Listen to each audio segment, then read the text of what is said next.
Good morning, friends. This is my dear friend Chelle. She is a delightful human being who I'm super excited to have on the show this week. And we met at Author Nation, which is a conference that I will talk to you about in just a little bit here. To introduce Chelle a little bit, and she will tell you more about herself, I am sure. She is the managing director of Athenia Creative Services, which includes the Indie Author Magazine, Indie Author Training, direct2readers.com, and she writes the Author Automations newsletter, which is phenomenal. She is usually caffeinated. She is a case in point.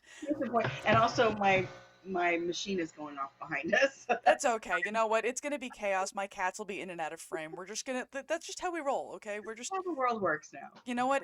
Imperfection is fine. It's great. Perfect is the enemy of the good, and we're gonna have a good time, and that's enough. Exactly. Love it.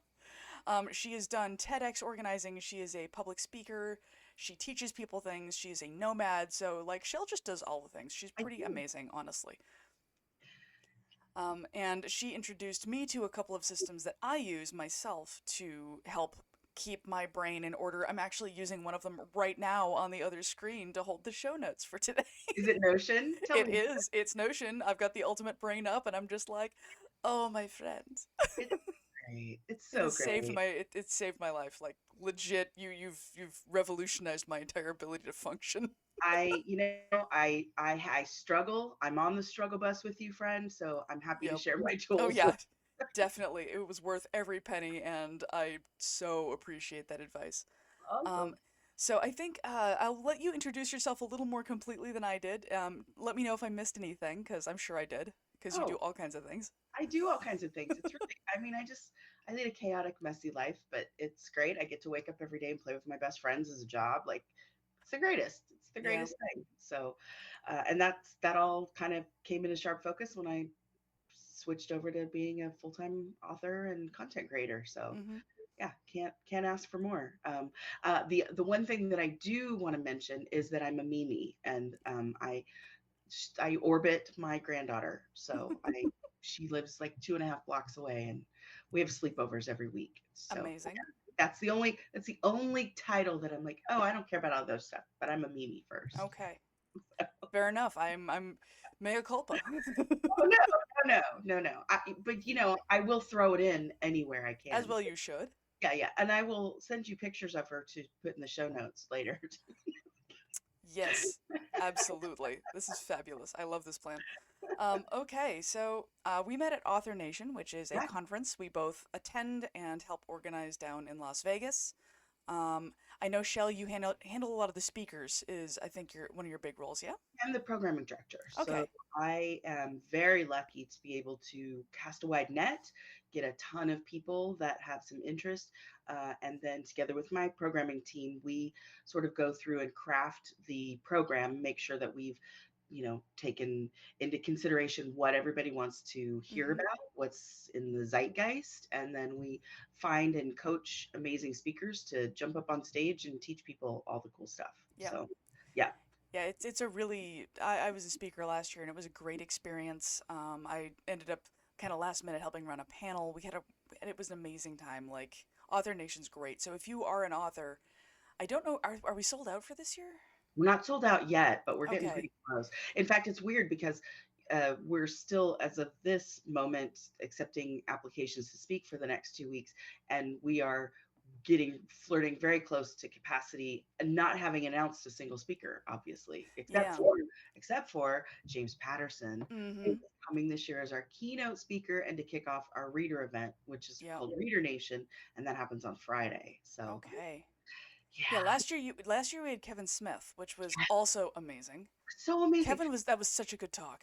It's a great talk. And what was so funny about it is when Joe Solari, the managing director of Author Nation, owner, together with he and his wife Suze, they told me Kevin Smith. My first was like, Kevin Smith? Like, what is like? He's indie, but is he indie? Like our indie? And then, and then I saw that he'd written books, and Yep. he really embodied the spirit of indie. Which for me, I don't define indie as like self-published. Mm-hmm. And that was sort of my bias showing when I immediately was questioning Kevin Smith as a choice. But indie is taking charge of your career. Yep. Indie is a spirit of just powering through all the things and pivoting, and whether you're hybrid or whether you're self-published or whether you're, trad, Mm-hmm. or whether you don't publish at all and you just create something, right? You're a narrator or you're an illustrator or whatever it is you do in this creative space. Yeah. Indie is just a spirit of it, Like the right? kind of entrepreneurial sort of. It is, yeah, and it's understanding that your work is amazing and special, Mm-hmm. but it can't be so precious if you want to be commercially Yep. successful that you limit it to a book so that you can look at it as a starting point, and you can do short form blog posts, you can do uh, videos, you can do audio, you can do Yeah. translations, you can do all the things with just this story that you've told. Mm-hmm. And so in fact, I come back to, we founded Indie Author Magazine 4 years ago. I wish I hadn't named it Indie Author Magazine. I wish I hadn't named it Author, because really at the core of it, we're storytellers. And Mm-hmm. I wish I had said Indie Storyteller Magazine. Of course, that doesn't roll off the tongue as well. Yeah. But I yeah, hear that. But still, that's really an interesting perspective on what it means to be indie, which is kind of one of those things that's rolling around in the world right now. Like, what does it mean to be XYZ? So that's a whole thing. it's a whole thing. But I think at the end of it, that blanket sort of covers that you get to define for yourself. Mm-hmm.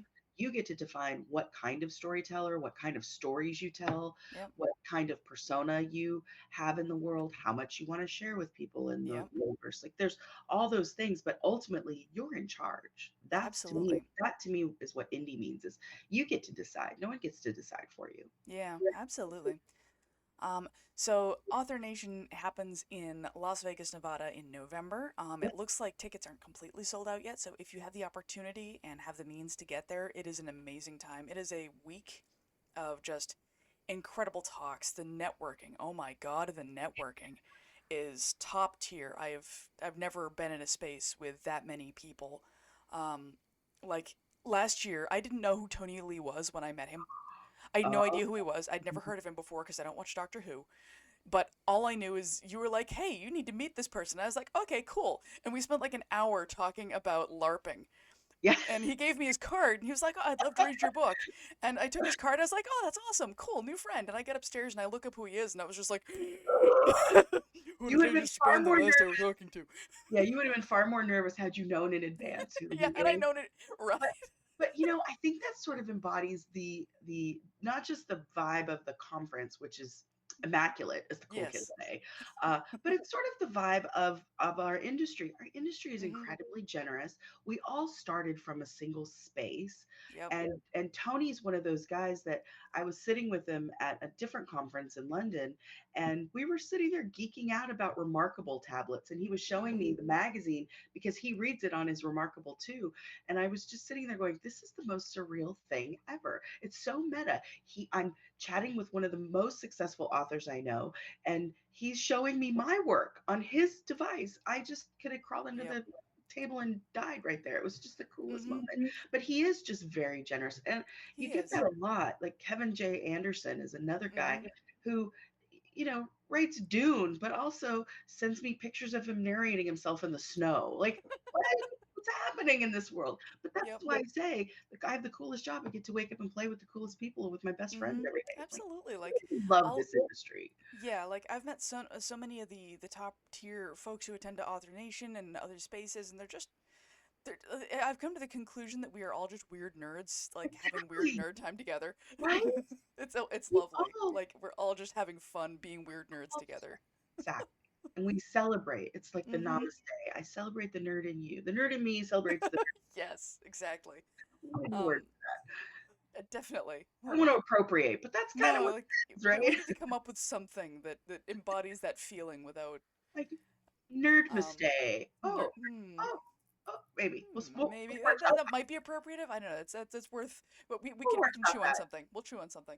Yeah. So I have you on to talk about author automations, and I'm Yeah. sorry, my cat is screaming and running in the background because he has lost his mind this morning. Um, so if you hear chaos and crashing and exploding, that's probably him. I mean, Um, that's what I love about it. yeah, I've got one cat over this shoulder, the other one's running around like a gremlin. So author automation, what is automation? Like what is it at its core? I mean, I understand it in an industrial sense, Yeah. but like So for me, automation is the thing that I use to keep my brain from going off the rails. And at its core, automation is. Oh, so I start with what I call a suck list. mhm, So throughout the week, I write down all the things that suck, all the things that I don't want to do, or all the things that are keeping me from doing the thing that I love to do. So back when I first started with automations, I it's like hiring somebody to figure all this stuff out, or simplify and streamline your life, but it's a machine. So I like that. mhm, Um, but when I was first getting started, I noticed that there were certain things that I was consistently forgetting to do or consistently didn't like to do. So just for an example, I would have a thought. Sometimes it's an intrusive thought, but I would have a thought and then I wouldn't write it down, or I mhm, wouldn't get to a post-it note fast enough, or I wouldn't whatever. yep, And then it was gone. And I was so frustrated with myself because I didn't have a system, I didn't have a way to get that thought down. And mhm, so I automated it. Some people use like their voice memos on their phone. yep, I programmed my I can't say hey G, yeah, right? Because if I say it, they'll do it. But I would say, hey G, uh, um, remind me or put on my list or whatever. And that even that sort of wasn't quite enough because it was going on a generic list somewhere else. And when you mhm. have disparate lists, nothing gets done. So I actually had to automate it to get it into my Notion. That was the key for me, was trying to automate all the things to get them into the space and the place that I needed them to be. So at its core, automation is just hiring a bot or an automation to do the thing so that you can do the thing that you like to do. So it sounds like the core effort of this is to kind of streamline your process in a way that works for you and means that Yes, your brain is going to accomplish the things that it needs to accomplish, and you are using the tools in order to create a space that works for how your method just happens. exactly. Right. And that's the key to it all, right? Because you can sit there, I can automate all the things, right? I can have this going over to this and pushing this data to this and pushing this data to this. But ultimately, that's frustrating for some of us with neurospicy brains because that's overwhelming. It's just too much, Mm-hmm. right? So you have to sort of come back to what are the things that are going to keep me from losing my mind. I also suffer from executive dysfunction. So I have electrolytes here, and then I also have them in the kitchen, and I also have them by Mm-hmm. my bed because I know if I don't see it, I have space blindness. So if I don't Yep. see it where it has to be, I won't go searching for it. I'll wander into the next room, forget where it is, and I won't Mm-hmm. do it, right? So I have put things in my space and place, and automation at its core is just replicating that but digitally. That makes perfect sense and definitely is useful for those of us with very spicy brains who tend to be like, oh, I want to do this thing. I walk out of the room, I get distracted by something. I'm still holding the thing I wanted to engage with, but I've completely forgotten why I walked out of the room holding this thing and Yeah, just it's gone. for sure. So, For sure. absolutely a thing. So I have to create. So there's a great quote. It's James Clear. He says, "You don't rise to the level of success of your effort. You fall to the level of failure of your systems." And I'm butchering it Wasn't that real Atomic bad. Habits? It is Atomic Habits. Yes. Yeah. Yes. Which Atomic Habits, so I take from a lot of different Mm-hmm. things to put my own Oh, yeah. system together. And that I think is also key for those of us that have these, spicy things Mm-hmm. in our cabeza. And that is you have to pick and choose what works for you. Yep. So I as we mentioned, I write author automations. It's a newsletter, it's on Mm-hmm. Substack. And I'm starting a new series about task management and why to-do lists don't work and why we are sold this, here is this system, go use it. And then all of us do this, not Mm-hmm. just those of us with neurospicy brains, but we get very frustrated because that system doesn't work. That system's the gold standard, that should work for me. Right. Why doesn't people, it? people much smarter than me have figured this out. Well, no, that's not how this works. How this works is you have to pick from column A, and you have to pick Mm-hmm. from column B and from column C because you're in your own age Yep. group and series in life. You've had your own experiences that have formed and shaped you. You have your own preferences for whether you like Yep. to take notes or whether you like to do digital stuff. Like you have to kind of cull all of that and then put together what works exactly and specifically for you. Mm-hmm. I prefer digital. I have tons of friends that have planners. I have bought, I'm not kidding you, I have an entire Erin Condren shelf because Yep. everybody would say, go buy this planner, go buy this planner. Yep. That planner doesn't work for me. Planners in general don't work for I'm me. always optimistic. Like I always buy them. I'm like, Right. ah, this is gonna be the one that'll solve my problems, and it never Well, works. I went shopping with a couple of friends in Austin one time, and these women can clear out the Erin Condren and they use them, and they have YouTube channels to talk Mm-hmm. about Sarah Cannon, YouTube channels to talk about it. And I want to be her when I grow up, but I Yep. won't ever, ever, ever do that.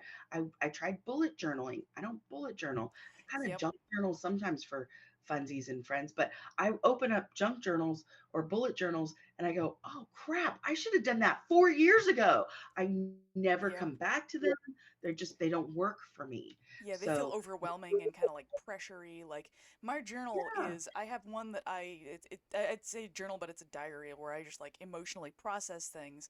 And the only Mhm. other journal I have is I do daily tarot readings, and I write down like the insights that I get from that because I'm looking at trends and broader scopes of things. But I like, love that. that's what I do with my journals, and the rest of my brain is in Notion, in Ultimate Brain, which is where all my to-do lists live, all my projects live, all my work lives, all of that stuff lives in there. And I don't even use that entire system because there's stuff Yeah. in that system that I don't need and would be overwhelming for me, so I don't even use the whole Mhm. system. I just use the parts that I like. And I'm slowly And kind of learning all the other ones to see if I like this part. there's a journal in there. I know I use it. I actually use it for I use it for uh, notes on how things went in my day for my work stuff. I don't See, use it that's to write down my emotions so much as I do to track like, hey, this is what went really well at work today. Here's the flows and processes that helped me. Here's the stuff that didn't work that I'm going to need to look at in the future. So that way I can kind of keep an eye on that sort of stuff. But it's not like a personal, like, dear diary, today my husband made me cheese. You know, not that my husband makes cheese. I don't know why that's the word that came out of my mouth, but you know wow. what? I think I'm just obsessed with cheese. We're just gonna roll with it, and that'll be fine. Sure, That's gonna be what sure. it is. We listen and don't judge. It's cool, cool. So, in the author sphere, automation seems like it would be really powerful to help us like organize projects or marketing stuff or like keep track of all the things we're doing. Because no author just writes books and does nothing else and is successful.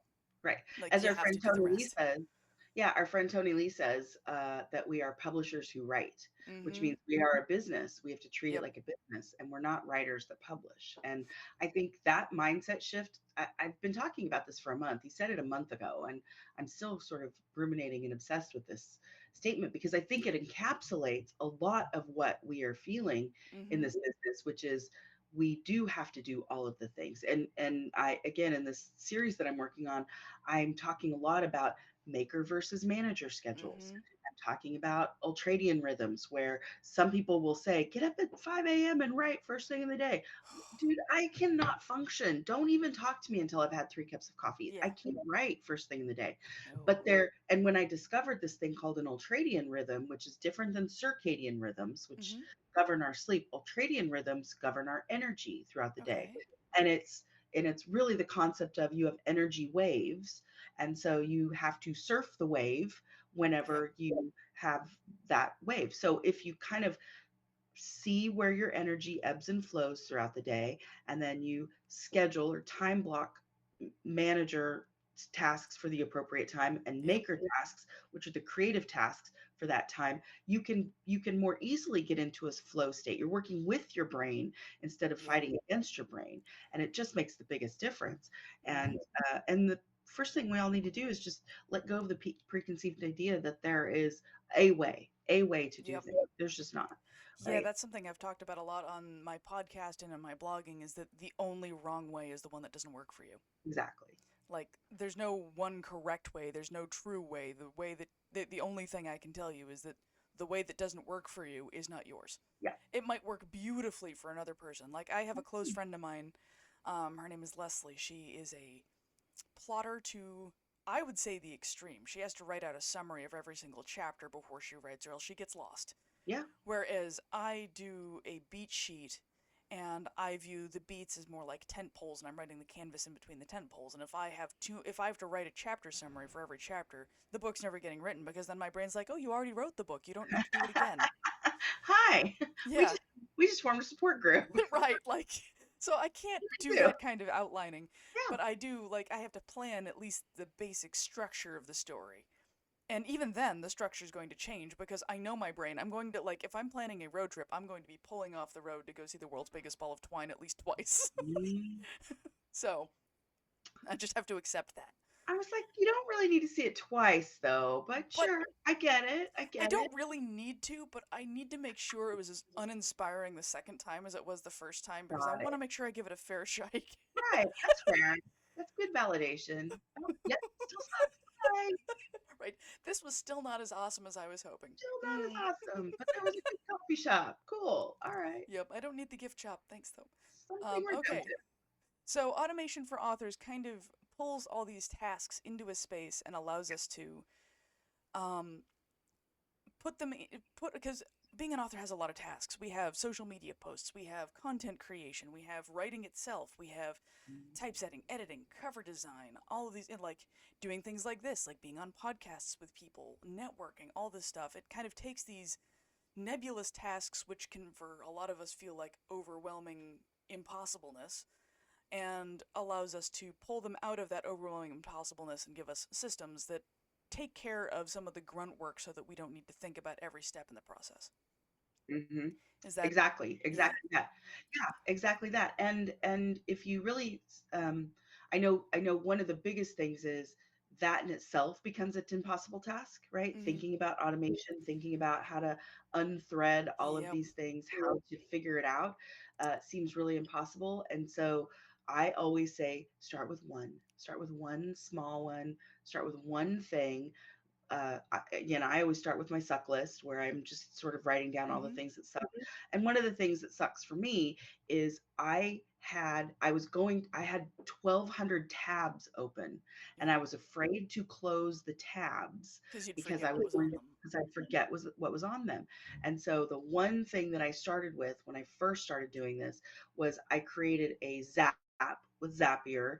And when I push the button on Zapier, it bookmarks that. It's not a bookmark in your, browser that goes away forever. You never go back to those. Let's be Mm-hmm. honest, we don't.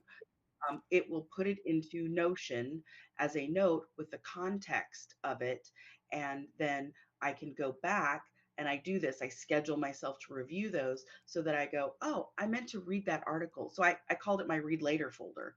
And so I would go back and I would read things later. And then I would either delete it or keep it, Mm-hmm. whichever one.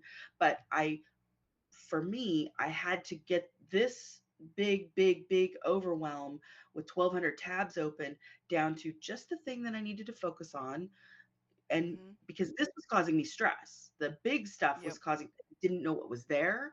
And it was a snake pit and it Mm-hmm. kept me up at night and I was worried and I would, ruminate through them and I would Yep. go through them. And so I automated one thing, which was I just click the button and then that goes into my Notion notes and then and then Mm-hmm. I know it's safe, right? And my brain can let go of it, and then I can come back to it later. That's called a PKM, a personal knowledge management system, PKM, PKM. And so that's the one thing that I did was Yep. I just the one thing. Yep. And that's an excellent example. Like I've looked at Zapier and I've played with it, but honestly, I kind of got into it and was like, and then Yeah, promptly closed it again and ran away. yeah. Um, it's kind of overwhelming because I'm not tech uninformed, Hmm. but I'm not what I would call tech savvy. Yeah, Like I know enough to know what I don't know. right. And I Well, also know that if I try and update my website, it will probably explode and go sideways, and I have to contact the website host and beg him for help. sure, sure. So that's the thing. But like, I know what I don't know. I Yeah. know what my limits are. But like, Zapier kind of scares me. Well, Zapier shouldn't scare you. It is designed for folks that are sort of low code, right? Mm-hmm. They call it a no code system, but I still think that's a misnomer. I think it's low code. And so you can do things with Zapier. I mean, it is powerful. It can run the world, right? Mm-hmm. It's very, very powerful. I use all the things. I use tables, I use interfaces, I use chatbots, I use, I have 27 step if then conditional statements. Right. So put that out of your brain. You can start with something as simple as you want to email your blog post. You want to write a blog post and you can email it using Zapier. So you just write yourself an email, send it, Zapier picks it up, Zapier formats it, and then Zapier puts it on your WordPress or Wow. wherever you host your blog. Um, you can you can have a chat GPT or an AI assistive device that can be in that Zap that can expand that and format it and do all this stuff. But you don't have to, right? In the AI world, uh, AI is a very personal decision for everybody, and I Mm-hmm. tend to use AI in an assistive fashion, Yeah. not necessarily in a generative fashion. That's my personal choice, right? That I do the same thing. I use it to like I use Goblin Tools for that. And Yeah. I use it to be like, hey, did I write this email with a tone that's a little too spicy? Hmm. Yeah, So I have that I kind of thing. have custom GPTs where I have a Yep. custom GPT that will so I because I write for Indie Author Magazine and I write for Author Automations, I have two different tones of voice. Mm-hmm. For Indie Author Magazine, it's journalistic, it's factual, I don't use hyperbole, Yep. I don't use persuasive language. So I have built a custom GPT to say, hey, check this article that I've written and be sure that it's tone uh, appropriate, make sure that I haven't missed anything, and do you see anything, right? So that's Yep. the Indie Author Magazine side. On the author automation side, I am sassy, quirky, and caffeinated, and I use a lot of weird analogies and right. So that's my tone of voice over there. So Mm-hmm. when I write my weekly newsletter that comes out on Saturdays, I run it through that, and I'm like, okay, I want to. I have this story, help me tighten and sharpen it up, that sort of thing. But Mm-hmm. you don't have to use AI. No one Nope. has to use AI. What I feel, and just this is a sort of side jaunt here, because both on the author nation side and in the magazine side, we're not there to persuade you about AI. We're Right. there to educate you about Mm-hmm. AI. And then you make your own decision based on Yep. that.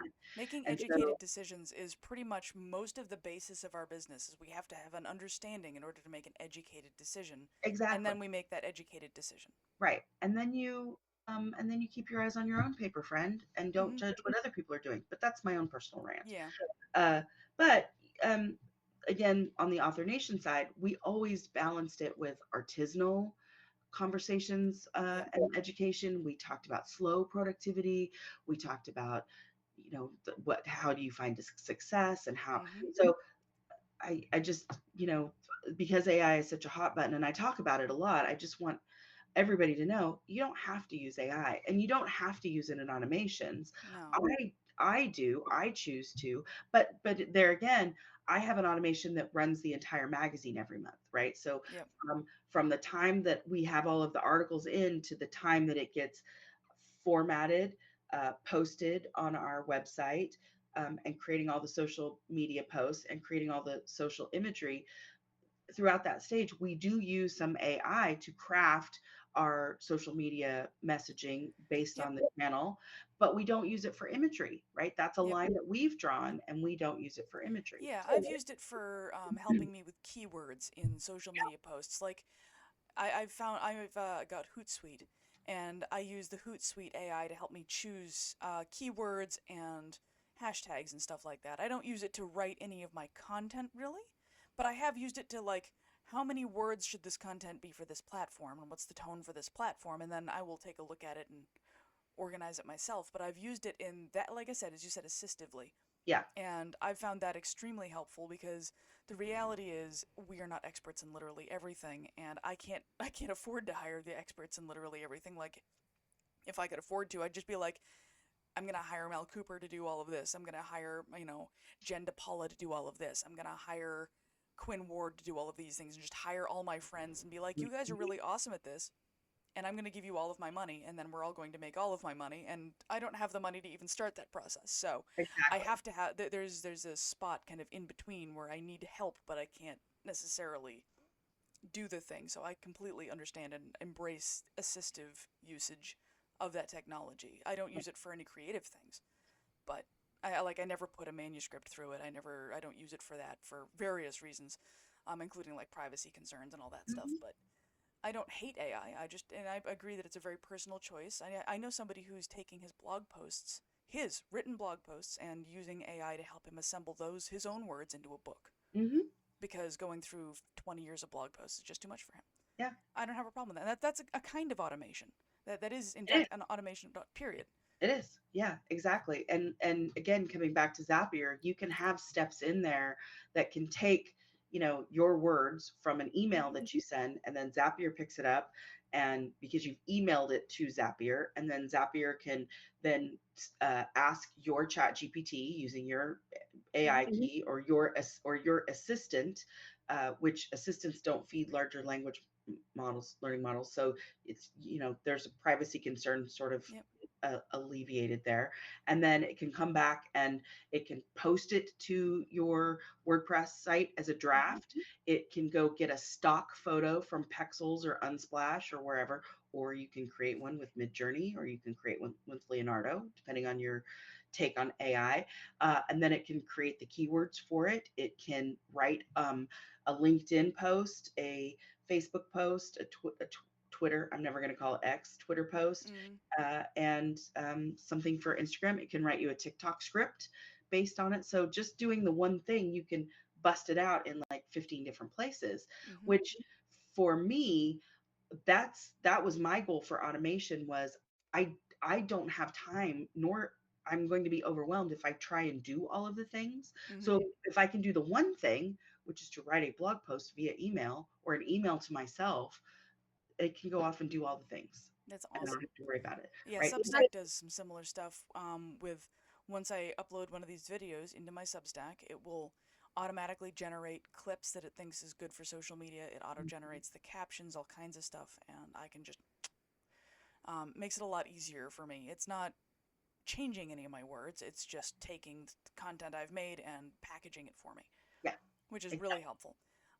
The final thing I really want to talk about here is the cost of automation, because authors are constantly inundated with services that have monthly fees, Mhm. and are constantly inundated with you need to buy this or pay for this or do this or spend money on these things. So, and those things add up fast. Like if we're talking MailerLite, Canva, all these other things that I use regularly, Hootsuite, like all these things add up fast. Mhm. Like how expensive is it to really get into at least like the low level of this kind of automation to kind of remove the piece from your brain so you're not having to struggle with it? But Mhm. what's our Uh, what's our entry fee? First of all, I'm a big fan of free. I'm a Mm-hmm. big fan of free. I don't pay for things until I need to pay for things. So, and I talk a lot about that in the newsletter as well too, because I'm always looking for ways to two things. Whenever I look at an automation, how do I own it, own the tech stack, and how can I make it as inexpensive as possible? Mm-hmm. Because if I'm just sort of automating it and spending $4,000, I haven't, all I've done is transfer that stress and worry from time to money. And I don't want to Mm-hmm. do that. So I'm a big fan of free. So I talk a lot about how you can use free tools like Google Drive, Google Keep, Google Mm-hmm. things. Zapier's single zaps, they do have a free plan. So you can get started with like, do this one thing. You can daisy chain some of them together and stay on the free plan. So I always say start with free, and then upgrade as you can, as you need to, and Mm-hmm. don't do it until you need to. But you can start with a lot of things for free. You can start with automations for your phone. So you can do a voice memo, for example, and then have that create the one task. You don't have to start with things that are really expensive. I pay extraordinary amounts, but I'm doing extraordinary things. Like Yeah. I'm running a magazine, I'm running indie author training, indie author magazine, indie author tools, and direct to readers. I run four media companies with automation and a Yeah. team of 6 people, right? But ultimately, those 6 people are all working indie authors, and they have their own careers, and they're all part Mm-hmm. time. No one's full time in our business. And but what we've done is we said these are the people things that we want the people to do, and then we automate the rest. So, for example, on the magazine side, Nicole Schroeder, who is our editor in chief, she edits every article. We have 85 writers that write the articles. Those Yep. things are core. We're not going to automate those. Mm-hmm. We're never going to have anything write that. But we have streamlined and automated the process of getting things from place to place. And that's the key to us is people things doing people work and then bots Yep. and automations doing the other stuff. But you can start with free. Start with free. Awesome. I love that free is an option. I will tell you, I did spend like Ultimate Brain for Notion, the Notion templates you suggested. They're not free, but it's a one-time fee. I didn't need to pay a subscription, and I was like, I can invest in this one-time fee for a long-term return on my business. And I can tell you that just that has revolutionized my ability to organize my work stuff. And also, like, I'm using it to, track what books I'm reading and stuff. It's Yeah. great. For a lot of that, you're buying back your time. Mm-hmm. You're buying back your time and you're buying back your peace of mind for Yep. those things. So for those things that do have a cost, look at the return on that investment. You Yep. won't ever be disappointed, I think, if you successfully implement something and it does save you time and Yep. save you money and get you back to the thing that you really want to do, which is write or create. Yep. Yeah, like for me tracking my editing and stuff in Notion means that I'm spending more time editing and less time because I told you I was doing all my scheduling in Excel and the look on your face was what? Like I mean, we don't judge, but I judged a little. it was more horror than judgment. It was more like, "Oh, you poor darling. Oh, What torments have you inflicted upon yourself?" oh, yeah. um Well, this is the thing we have done. Okay, let's fix this. yeah, like there was a little bit of gentle parenting of Ellis, darling, sweetheart, Mhm. are you sure that's the decision you want to be making right now? We just Montessori through that. Oh, well, that is a sad choice, friend. Right? Yeah. I mean, again, it's I've made all of these mistakes. I'm not Mm-hmm. coming at this from a place of superiority. I'm saying, God, don't do what I did. I Right, struggled. I struggled for 10 years. Like, like, do yep.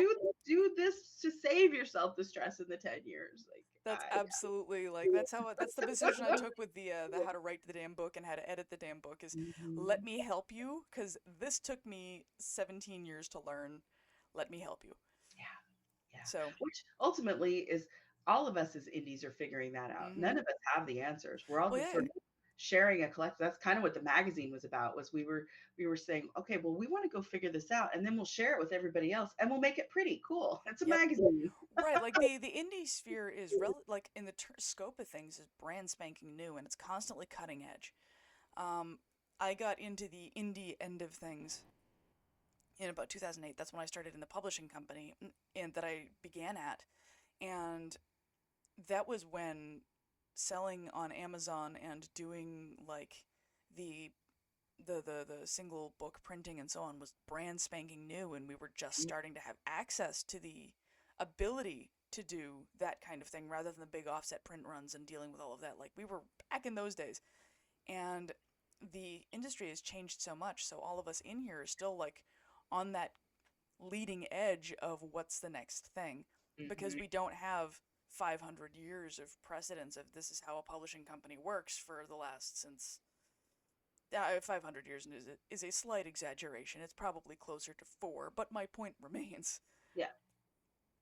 Um, so we're constantly in that cutting edge space, and that's why I wanted to kind of talk to you about the automations thing because that is one of the next big pieces I think that will allow authors to, as you said, buy back their time, which means we can focus on the things we want to do, the things we're passionate about, and the things we're good at, rather than trudging through the trenches. Because let me tell you, uploading the same social media post to every single website before I had Hootsuite was a nightmare. Yeah. It Like is. executive function be gone. Like it just felt like death every time I had to do it. Well, it feels like death that goes on the suck list and then you automate it. But Yep. also, I think the thing that I found that I was doing over and over again is I would either avoid it so it wouldn't Mm-hmm. get done, which is tragic, right? Because you've written this great story, but then you're not telling anybody about it. That's awful. I do that a Um, lot. or I would half-ass it and I would put it up on one network instead of Mm-hmm. three or whatever it was. It was so painful that I just didn't do it as well as it could have been done. So the other thing that automation lets you do is do more, Mm-hmm. right? Do more and without any extra effort. So you're Yeah. optimizing some things that you Yep. wouldn't have been able to do before. Very helpful. All right. Thank you so much for your time, Shell. It is always a genuine pleasure to hang out with you. Like having an excuse to hang out with you is, I'll take that any day of the week. Um, I'll take it. right? And friends, it has been great. I will see you next week, and we will talk about what we talk about like I plan these things in advance. I don't. I never do. No, we don't. Information on Shell's excellent work is going to be in the show notes, and find her on Substack, find her in other places. She is a delight. I'm on her newsletter. There's a lot of really good stuff there. And Indie Author Magazine is phenomenal. So, all of these things, like I said, in the show notes, and I will talk to you later. Have a great week, guys. Stay safe out there.